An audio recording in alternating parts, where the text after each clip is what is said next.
Too many of us, because of the tornado, we get so busy in our day that we stop thinking about what needs to be done in this situation.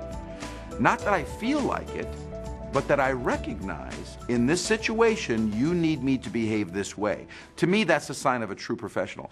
Along that path that I call, that path of the conversation, are the practical needs. Am I starting it off right? So the first step is, am I starting the conversation off properly?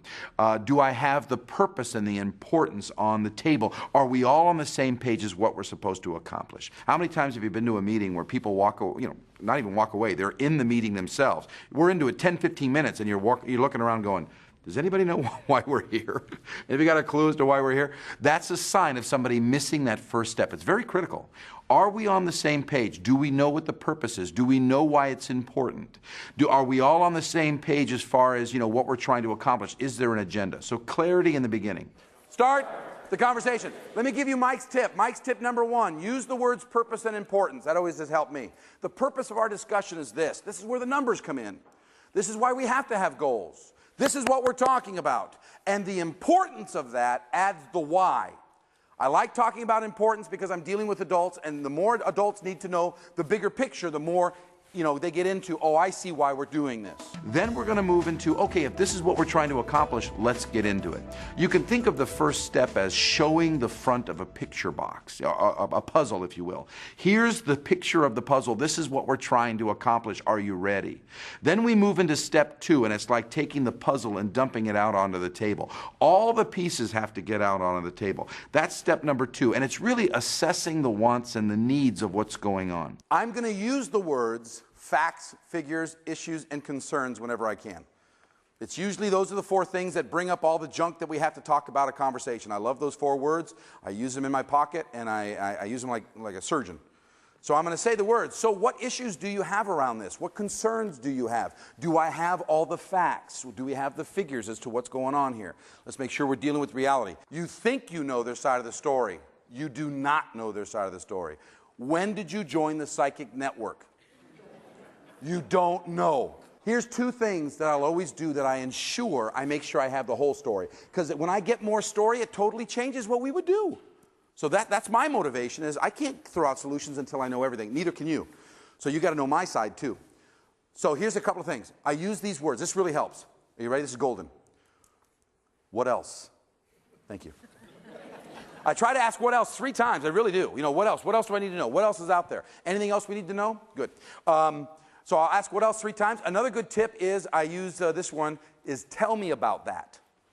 I love that question. Tell me about that, because it gets them talking. If they're not talking, I'm going to use open-ended questions to get them talking. So in other words, this section is, do we have all the issues before we move to solution? Whose side of the story needs to get on the table? Theirs, mine, or both? Why do they need to know my side of the story? Thank you, because they only know their own. So here's a big fat tip, kids. Not only do we have to hear their side, but they have to hear your side. Sometimes they're so close to the situation, they don't see a need to be different.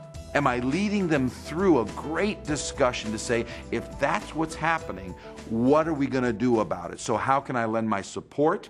How do I make sure I pull in their support as far as what are you going to do about it so I have ownership?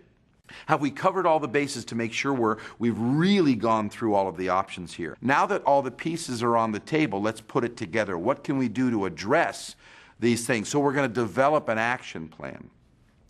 In that discussion, I want to make sure that we've covered all of the bases, that I know I'm addressing what you need and I'm addressing what I need, so that when we're done, it's a very clear picture of what to do next. Lead them through a discussion. This is where we come up with a what?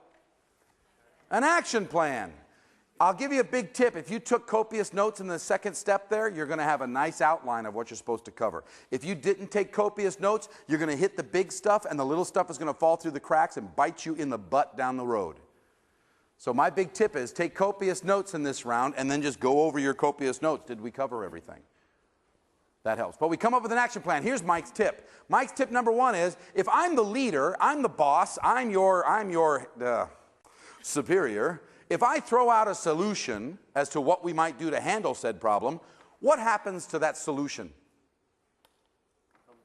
It becomes law. Thank you very much. It becomes law.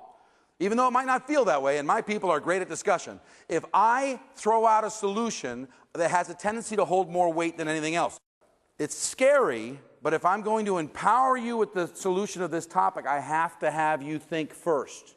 My job is to get you to think and do. So I'm going to seek more than tell. The first thing I'm going to do in this section is say things like, how would you handle this? What do you think? How might you approach this? What support do you need? It doesn't mean I can't give. It just means I'm not going to give first. And I'm not going to say it like, all right, Steve, how would you handle this? Because that makes me sound like I have a hidden agenda. I'm going to be open and honest and go, you're closer to the situation than I am. What should we do? 9 times out of 10, whatever I said was usually what he was going to say. But who owns it? Me.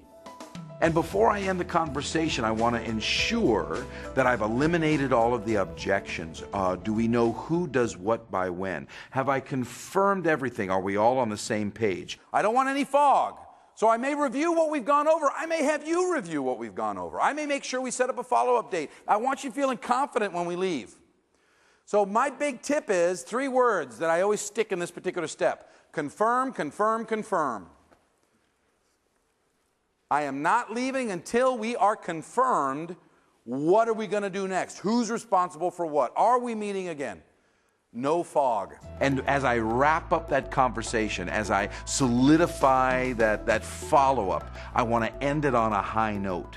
You know, are we leaving saying, of course we can do this, I'm looking forward to doing this, and I know when to get back to you. There are always 2 things that you can be positive about, that you use your skill of self-esteem very effectively with. One is, I can always be positive about the plan we put together. I appreciate your time. I think we've done a great job in putting a plan together. I think you're going to see some traction on this. If not, we're going to get together in 2 weeks, and I'm really looking forward to hear what you have to say. What questions do you have? So I can do that, or I can be very confident in the person themselves. I know this is a challenging situation. It has been challenging. We've been beating our heads against the wall for a while now, but I love what we put together, and I know you're the right person for the job.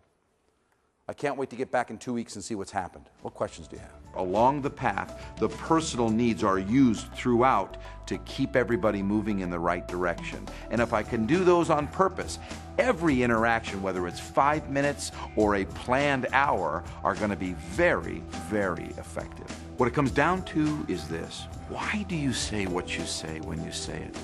You know, why do people walk away from you thinking, I'm so glad I was in front of her. I'm so glad she's on our team. I'm so glad that I have the opportunity to get things done with you. Why do they say that? It's more than your personality. It's more than the pheromones that you give off. It's the choices that you make in your communication. It's those situations where you say, I'm going to care. I'm going to love as much as I possibly can. I choose to be more energetic about this particular situation.